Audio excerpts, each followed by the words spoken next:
आजकल ऐसा है, एक प्लान किया जाता है ना, उस प्लान में घूमना भी हो जाता है ना, यात्रा भी हो जाती है।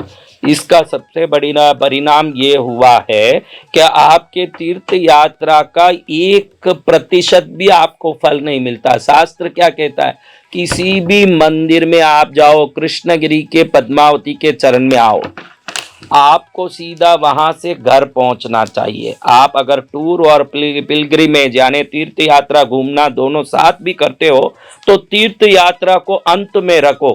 किसी भी मंदिर में गए, वहां से सीधा आपके पैर घर में ही पहुंच के खत्म होना चाहिए। अगर इस विधान को पकड़ लिए तो हर तीर्थ यात्रा का 1000 गुना लाभ आपके जीवन में आएगा। वहां से यहाँ वहां घूमे तो पूरा यात्रा का फल नष्ट होगा, ध्यान रखना।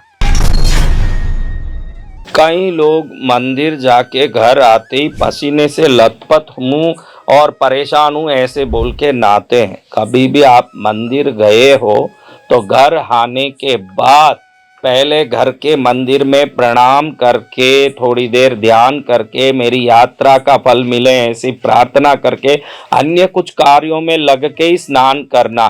कभी भी मंदिर जाके घर आते ही जो हाथ पैर धोते हैं या स्नान करते हैं, मंदिर जाके आने के पूरे पुण्य फल को उसी जल के धोवन से साथ निकाल देते हैं, उनको कोई फल नहीं मिलेगा। इसलिए मंदिर जाके वापस घर आओ, हाथ पैर मत धो, नहाओ मत, सावधान रहो, ताकि मंदिर का जो तरंग हमारे शरीर में प्रवेश किया वो अच्छे से हमारे में घुल मिल सके और वो देवी कृपा से जीवन सफल हो सके।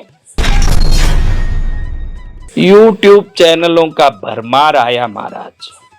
जिसने शास्त्र पढ़ा वो भी ज्ञान दे रहा, जिसने नहीं पढ़ा वो भी ज्ञान दे रहा। हर आदमी ज्ञानी बन बैठा YouTube में। इसका परिणाम घर घर में कई अज्ञानता भरी क्रियाएं।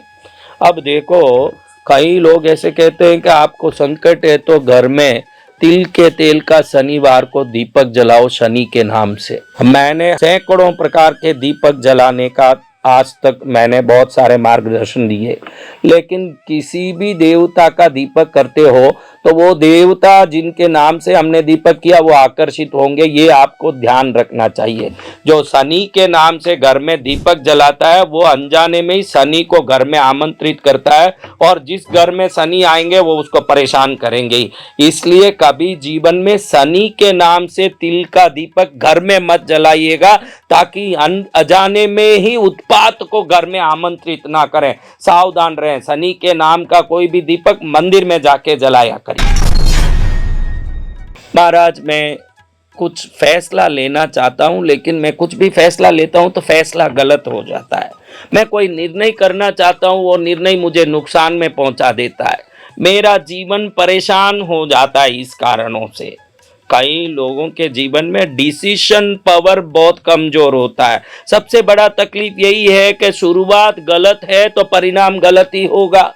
तो आपको आज मैं बहुत अच्छा एक उपाय बताता हूँ। जीवन में कुछ भी बड़े कार्य की अगर आपको फैसला लेना है तो ऐसे कोई स्थान पर जाइए जो दैविक हो और ईश्वर का सानिध्य वहां भरपूर हो। 10 मिनट वहां ध्यान में शांति से बैठिए और ईश्वर से प्रार्थना करिए कि प्रभु इस कार्य को मैं कैसे करूं, आप आदेश दें। उसके बाद जो अंतर मन में जो दिल में लगे वो जरूर करिए, क्योंकि ऐसे स्थानों में लिया हुआ फैसला कभी गलत नहीं हो सकता। जो भगवान का घर है वहीं हर फैसले का सही समाधान मिल सकता है।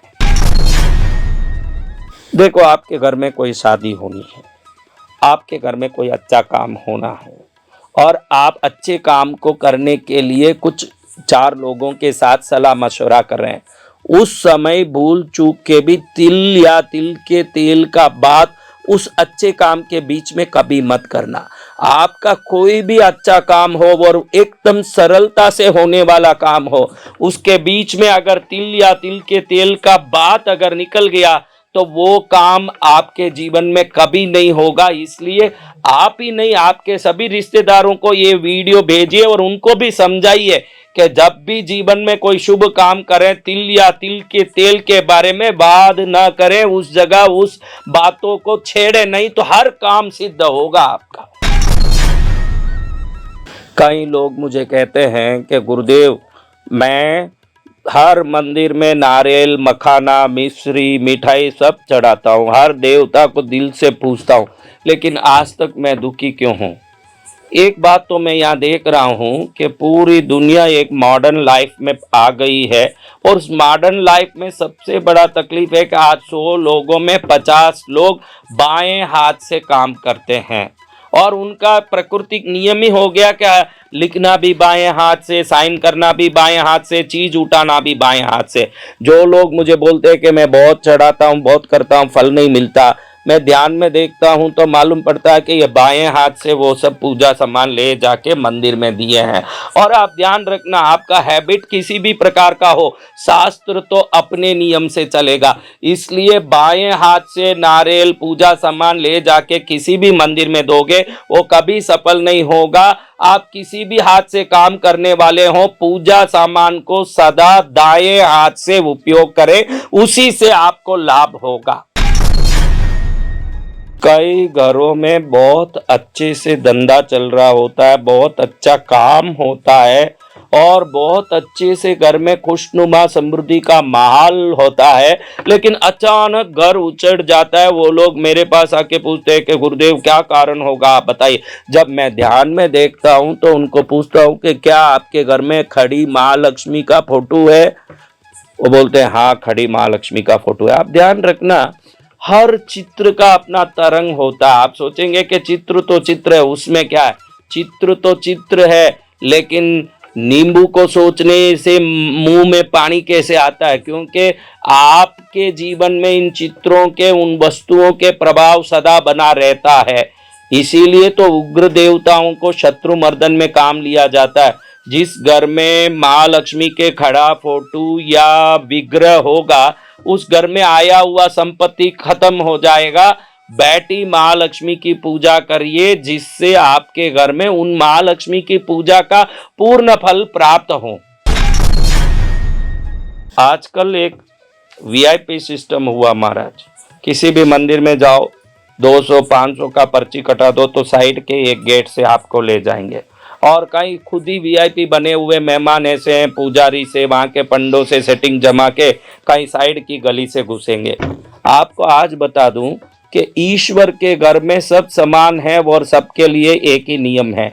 अगर आप भगवान से आशीर्वाद पाना चाहते हो तो आप अरबों खरबोपति हो या वीआईपी के बाप हो, आप जो मंदिर का मुख्य द्वार है वहीं से प्रवेश करिए, क्योंकि ऊर्जा वहीं से ले जाके अंत में गर्भगृह के विग्रह तक आपको पहुंचा के परिपूर्ण कृपा करती है। अगर आप कहीं साइड से इधर उधर से जाते हैं तो वो ऊर्जा में डिस्टरबेंस होने के कारण आप पूर्ण रूप से वहां से लाभ लेके नहीं आ पाएंगे। इसलिए किसी भी मंदिर में जाओ, वहां के मुख्य द्वार से होके वहां के दर्शन के जो नियम है उसी नियम का पालन करो, निश्चित आप वहां से कृपा प्राप्त करके घर आओगे।